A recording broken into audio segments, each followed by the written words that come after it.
Agora, sem delongas, já vamos chamar a nossa convidada, Ana Colete. Seja bem-vinda, tudo bem? Tudo bem, obrigada pelo convite, um prazer. Boa tarde, que honra recebê-la aqui. E um assunto tão importante, né? Se não me engano, foi agora no dia 10, foi isso mesmo? Que foi considerado aí, é considerado o Dia Mundial da Saúde Mental, né? Conte um pouquinho sobre essa data e o que ela representa mundialmente falando. Sim, essa é uma data muito importante, até mesmo porque quando a gente ainda fala de saúde mental, né, ainda temos pessoas aí que consideram a saúde mental como algo muito estereotipado, né? Infelizmente, as pessoas ainda associam a loucura, né? Enquanto que a gente vem descobrindo que a saúde mental é justamente um autocuidado, é a pessoa ter consciência de quem ela é, de quais são as dificuldades e como ela pode também melhorar os seus comportamentos, os seus sentimentos. Então essa é uma data importantíssima porque ela traz em voga para a gente justamente as preocupações, né, que a gente precisa agora para que o ser humano possa desenvolver a saúde em um nível integral. Então essa data ela tem que ser muito comentada, muito celebrada, né? É muito importante a gente poder dialogar sobre o que é construir uma saúde mental benéfica. Maravilha. E é de suma importância, né, abordar... Assim, com todo respeito, que alegria ter uma data específica para isso. Porque acabar batendo assim na mente da pessoa, poxa, existe uma data para isso, então vamos dar uma atenção, vamos procurar entender o que significa essa data que ela representa, né? Sim. E doutora, e como, referente a isso da parte da família, como cuidar da saúde mental de uma família, doutora? Porque às vezes não afeta só apenas uma pessoa, né? Talvez aquela, é tipo aquela historinha da laranja, né? Tá muito bem aquela laranjinha que não está muito legal dentro da caixa, ela acaba contaminando todos. Isso pode acontecer? Isso pode acontecer e também o contrário acontece muito. Por exemplo, a própria família estar muito desestruturada, vivendo situações de violência, né? Não só a violência física, né? Mas uma violência mental também. Então ela vai ocasionando com que os próprios participantes dessa família se desestruturem e sejam às vezes identificados como aquele que está passando por um comportamento, né? Quando a gente sabe que, dependendo do que está acontecendo com o indivíduo, vai ser afetado ali pela estrutura familiar. Então, é muito importante a gente pensar sempre nesse nível sistêmico. O que eu, como participante dessa família, posso estar fazendo que está desencadeando, às vezes, no meu filho, ou no meu irmão, né? Ou em um outro parente, uma avó que more junto. Então, cada um de nós temos que ter essa consciência para poder celebrar cada vez mais o diálogo aí nessa família. É muito interessante. Então é de suma importância que os familiares procurem um profissional específico, né? E que bom ter profissionais que entendam do assunto e abordem com tanta clareza como a doutora. E doutora, e referente à pandemia, né? Como que foi que a pandemia afetou tantas pessoas referente à saúde mental? De fato teve um agravo nisso daí, porque já existia vários casos referente à saúde mental, da pessoa que não estava muito legal. Mas a pandemia veio e afetou de forma assim drástica? Sim, infelizmente a gente teve índices altíssimos aí, né, com relação à depressão, a transtornos de ansiedade, a síndrome do pânico. Então, o que acontece? A gente viveu uma situação muito desestruturante, né? Tanto no nível econômico, como financeiro, social, e o próprio medo de se contaminar, as próprias perdas que muitas pessoas, né, sofreram, tudo isso levou aí a um aumento realmente das dificuldades de como lidar mentalmente e emocionalmente com tantos conflitos existentes, né? Então a gente está assim pedindo para que as outras pessoas da família, mesmo as que não foram tão afetadas, que elas tenham aí um carinho de perceber se algum indivíduo foi afetado, né? Essa sensibilidade, né, doutora? Isso, exatamente. Como é que a gente percebe isso? Na alteração dos comportamentos. Isso é muito importante. Então, por exemplo, uma pessoa que antes era muito sorridente, muito participativa, de repente ela começa a se isolar muito, não quer mais estar em contato, ela está muito nervosa, né? Ou tendo até alterações físicas mesmo, né? Como, por exemplo, não tem mais fome ou está comendo muito. A gente tem que começar a acolher essas pessoas e, dependendo de como elas já tiverem, sim, levá-las a um profissional de saúde, porque quanto antes elas forem olhadas, né, e poder ser acolhidas essa dor mais cedo e com mais possibilidades para o retorno aí de uma qualidade de vida, né? Perfeito, perfeito. E doutora, eu lembro que até no início do bate-papo a doutora comentou sobre até essa falta, além da falta de sensibilidade, as famílias não se preocuparem tanto, né, doutora? Sim. E trato como frescura, pronto, lembrei aqui, como frescura, né?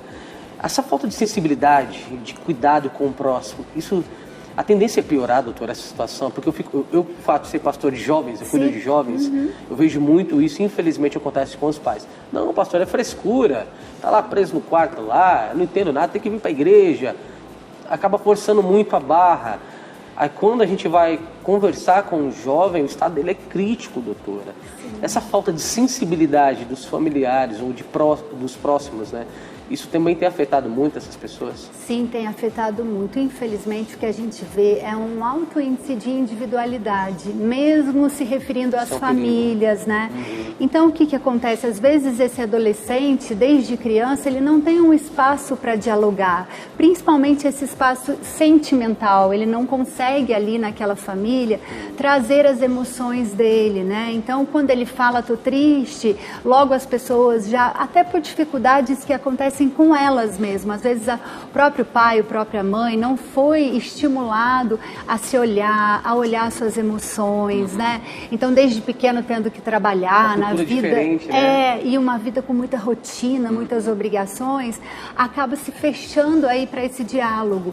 Então, o que acontece com essa criança, com esse jovem, né? Ele começa a ficar desestimulado, ele não aprende a lidar com os sentimentos dele, o que é muito importante a gente desenvolver desde a criança muito pequenininha, né, ensiná-la que ela tem uma gradação nas emoções e como é que ela pode utilizar essa gradação. Tem uma fase, né? Exatamente. Então, a gente percebe, infelizmente, que quando os jovens vão externalizar, eles já externalizam por comportamentos muito nocivos, ou pelas drogas, né? Fiquei pensando aqui quando ela trouxe pra gente a Érica, né? Aquele depoimento tão importante. Quantos jovens, por justamente às vezes não terem uma possibilidade de comunicação na família, acabam recorrendo aí para vias que são muito nocivas, né? Eles acham que vai ser vai desafogar aquela situação, né? Vai aliviar, mas acaba agravando mais ainda, né? Exatamente, acaba se utilizando aquilo como uma fuga, só que é uma fuga muito trágica. E o que eu acho que a gente precisa falar aqui, né, pastor,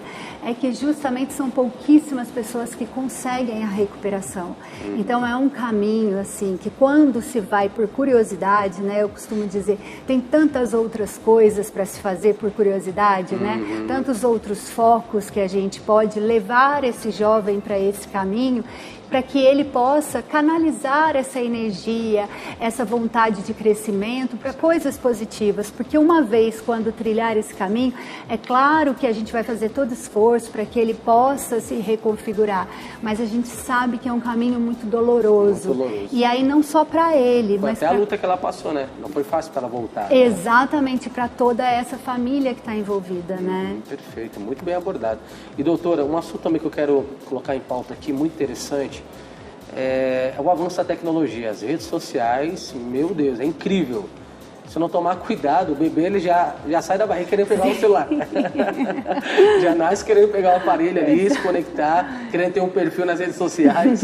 Brincadeiras à parte, eu quero falar da gravidade que isso tem causado na nossa geração. E por ser um programa de jovens, é por isso que eu tenho que focar nisso. O jovem, ele foi muito afetado nessa época de pandemia por causa das redes sociais. Sabe por quê? Existe aquele uso de comparação. Ele vê um influenciador digital postando uma foto lá do lado de um carro, uma marca grande, em viagens muito importantes, e ele deseja aquilo, ele quer copiar aquilo, ele acaba se frustrando porque não é a realidade dele. Sim. Então a saúde mental dele, o psicológico dele é abalado, é afetado. As redes sociais têm atrapalhado muito a nossa geração referente a isso? Muito, né? É claro que a gente não quer aqui nem levar para um fascínio, nem para um terror, mas eu achei tão importante essa sua questão, porque justamente, né, agora a gente está percebendo aí como está sendo prejudicial, porque esse jovem, o que acontece com ele? Ele ainda não tem maturidade emocional e nem os neurônios dele ainda não atingiram essa maturidade. Né, exatamente. Então, ele vai poder aí, se caso ele continue, a ter um nível de adicção que isso pode comprometê-lo no futuro, né? O que é adicção? É esse vício, essa dependência tecnológica também. E nessa questão, exatamente, e nessa questão que você apontou, a criança, o adolescente, ele ainda está constituindo esse eu dele, né? Então ele não sabe muito bem quem ele é. Ele não descobriu a verdadeira identidade, né? Exatamente. Então quando ele começa também a se pautar na identidade do outro, que é esse influenciador digital, né? Que são as pessoas que estão fazendo isso. Bem claro que não somos contra, não é isso? Sim, exatamente. A garotada não tem estrutura. Desculpa até cortar, doutora, eu lembrei até de um assunto que eu abordei esses dias na igreja, nossa igreja local, referente a uma série que bombou recentemente, e a classificação, a faixa etária, 16 anos, enfim. Só que nós sabemos que tem muitas crianças, jovens, adolescentes assistindo aquilo. Sim. E era uma série muito pesada, pesada. E eu fiquei preocupado com pastores jovens. Eu vi diversos jovens, não só da igreja, mas todo o Brasil, postando e comentando, que série impactante, uau, que incrível, que produção. Falei, meu Deus, que perigo. Sim. Eu fiquei alerta com isso. Então, tudo está dentro do contexto, né, doutora? Exatamente. Por isso que entra a família nesse momento, né? Porque a família vai fazer essa mediação aí, né? Esse meio campo aí. Né? Exatamente. Ela vai estar junto. Então, por exemplo, uma mãe, um pai que está ali sentado, vai estar observando o que esse filho vai estar, né, assistindo, e aí vai poder discutir com ele e aprofundar em alguns temas que realmente explicar para ele, olha, isso ainda não é o momento para você assistir, entender com ele porque essa ânsia de assistir uma coisa que ainda não está na idade dele, né? Então tem vários temas que podem ser abordados aí e que justamente vai trazer uma intimidade para esse pai, para essa mãe com esse adolescente, porque a partir do momento em que se criar isso, com certeza todas as questões mais profundas esse adolescente vai conseguir se expressar aí com os familiares dele e justamente ter esse aporte, né, emocional. E é muito bom que os pais sejam amigos dos seus filhos, né? É que o filho e a filha tenha essa predisposição, essa coragem de abrir o coração. Eu até vejo o exemplo da minha esposa. Minha esposa fala que a melhor amiga dela sempre foi a mãe. Né? Eu achei bonito isso, porque ela confiava na mãe, a mãe dava conselho, experiente, então é muito bacana. Galera, não se esqueça de participar. 0 prestadora 11 3337 586. 3337-5886. Vi a sua pergunta para a doutora, que ela está aqui te esperando, belezinha? E doutora, também nós falamos um pouco sobre jovens, adolescentes, referente à saúde mental. E os idosos? Essa época de pandemia também, eles ficaram muito isolados. Né? Aquele cuidado da família, não, vovó, você não vai sair. Eu vi até alguns relatos assim, o vovô e a vovó brigando para sair de casa. Eu quero sair, me dá essa chave, eu vou pular o portão, sabe? Mas será que você já tinha um pouco do emocional deles sendo afetados? Sim, porque assim, né, eu acredito que mentalmente foram uma das classes mais afetadas, né? Tanto as crianças, os adolescentes, sim, quanto os idosos, porque justamente eles já têm aí um social, uma interação social mais reduzida. Sim. Então, com a pandemia, realmente eles perderam muitos vínculos e como a maioria deles ainda não tinham um acesso tão facilitado assim com a internet, eles precisaram construir isso, né? Então, no início, alguns deles com receio tecnológico mesmo, ou até por não ter condições sociais e ter um computador ali, um celular que possibilitasse esse vínculo, ficaram realmente muito isolados emocionalmente, né? Então, assim, o que a gente sempre indicou é que ligassem para os idosos, que estivessem aí em contato, porque realmente os vínculos sociais foram muito reduzidos, né? E eles tiveram aí inícios de depressões, uma ansiedade muito grande para retornar, né, ao movimento aí de saída normal. Sim. Então, esses idosos também, como é que eles se apoiam? Muito em redes, né? Sim. E justamente eles tiveram muitas perdas. Então, se alguém que estiver assistindo, estiver com um idoso que ainda estiver com um comportamento mais depressivo, muito triste ou muito apático, deve encaminhá-lo sim para um serviço de psicologia, para que ele possa refazer-se emocionalmente, né? E agora começar a lidar diferente com essas emoções que possam estar perturbadas. Tem uma pergunta já aqui na tela, doutora. Solta aqui, produção, por favor. Maria Erieli, como controlar a ansiedade? Simples e objetiva. Sim, adorei. Obrigado, Maria. Maria, o que acontece? A gente não fala em controle da ansiedade, justamente porque todas as emoções, quando a gente pensar em controlá-las, a gente pode estar reprimindo. Então, tudo que a gente represa pode ser que volte, né? E aí isso sair racionalmente. Então, como é que a gente faz? A gente vai conversando com a gente e identificando a partir do que essa ansiedade está sendo gerada. E aí a gente vai tentando minimizar o efeito dessa ansiedade. Então, por exemplo, a pessoa tem receio de sair na rua e se contaminar com o Covid. Então, ela vai pensando tudo que ela pode fazer, tudo que é possível, né, que está dentro desse limite dela, como, por exemplo, colocar máscara, reduzir, né, as pessoas com as quais ela vai se encontrar. E ela vai repetindo esses procedimentos para ela e dizendo que tudo que ela pode fazer, ela está fazendo. E isso vai, à medida que ela vai internalizando, vai trazendo mais segurança para ela, né? Agora, se essa ansiedade já estiver aí em um nível que a gente considera patológico, ou seja, você está sendo tomado por essa ansiedade, né, praticamente todos os momentos do seu dia, eu sugiro que essa pessoa já procure uma orientação profissional para que ela possa elaborar o que está acontecendo com ela e começar, durante o processo terapêutico, a lidar melhor com essa ansiedade. Perfeito, perfeito. E a senhora tem falado aqui sobre procurar profissionais, especialistas. A doutora é uma delas, né? Isso é ótimo. E, doutora, uma classe também que eu creio que foi muito afetada, doutora, e a doutora vai entender, foi a área da medicina, os profissionais. Porque eu conheci casos de uma visita que eu fui fazer para uma família, e o esposo dessa mulher, nós fomos visitar a mãe dela, ele é um médico. E ela chorava falando do esposo dela. O esposo está 48 horas virando no hospital e nada.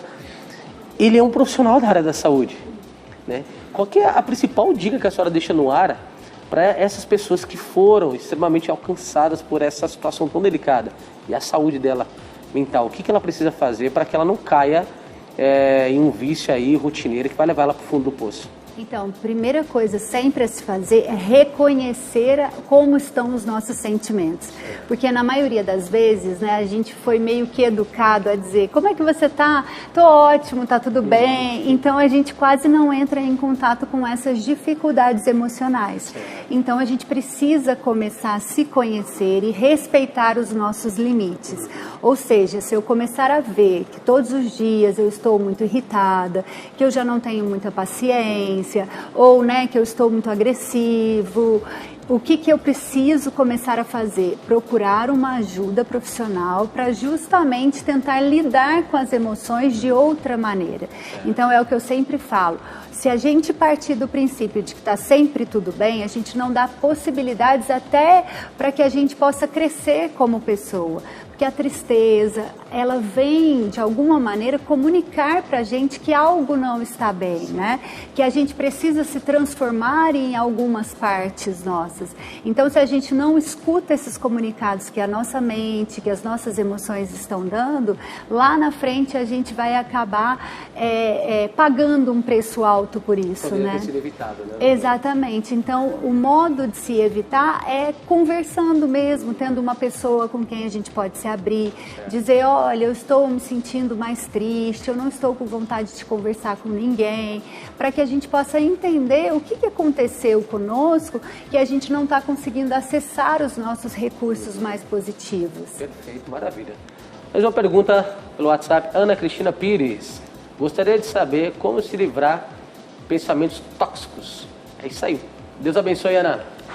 Então, Ana, os pensamentos tóxicos, eles realmente são muito devastadores, porque eles vão justamente minando aquilo que a gente tem de melhor. Então, se você fica em um pensamento muito ansioso, por exemplo, isso vai acontecer comigo, eu não vou conseguir, amanhã a pessoa tem um trabalho novo para realizar, e ela começa aí a diminuir as capacidades dela, vai diminuindo a autoconfiança, a autoestima dela vai ser afetada. Então, como é que ela pode lidar melhor com isso? Primeiramente, entendendo que nós, seres humanos, somos seres complexos. O que significa isso? Que a gente tem todas as emoções o dia todo circulando conosco mesmo. E aí, o que a gente precisa fazer?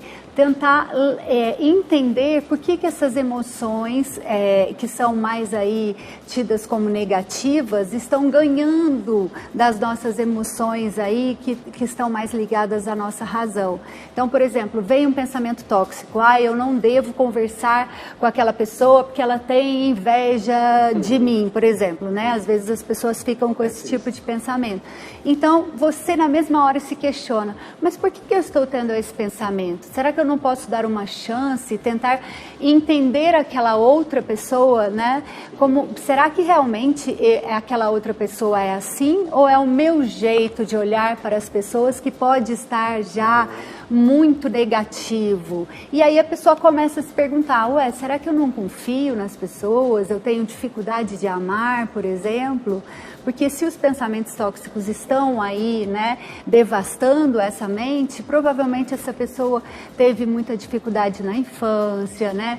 Então as relações aonde eram para ser um ambiente protegido, seguro, talvez ela tenha tido relações muito inseguras, e aí ela cresceu uma pessoa muito desconfiada, tanto com relação a ela quanto ao outro. Então, se ela vê que ela não consegue, mesmo nessa abordagem com ela mesma, novamente eu vou dizer, porque eu acho que quando a pessoa está num ambiente terapêutico, a possibilidade de transformação é muito grande, né? Então, se ela achar que ela não está conseguindo lidar e diminuir esses pensamentos, eu indico que ela procure aí uma terapia e possa ter esse espaço que é tão sagrado, né? Que é do olhar para si mesmo. Muito bom, maravilha. Uau, que bate-papo gostoso, muito bom, e tanto que passou muito rápido. Doutora, gostaria de agradecer a sua participação, foi muito bom. Espero em breve a senhora traga mais pautas aqui, outros assuntos, a gente abordar com a galera que vai ser muito especial. Fica à vontade para compartilhar suas redes, seus contatos, para quem quiser falar contigo. Eu que agradeço, foi um prazer estar aqui, obrigada pelo convite. O Instagram é @anacoletechalfu. É só me adicionar lá e se ficou alguma dúvida, alguma coisa, eu vou estar super disponível. É isso aí, até breve. Muito obrigado, viu? Obrigada. Deus abençoe. Galera.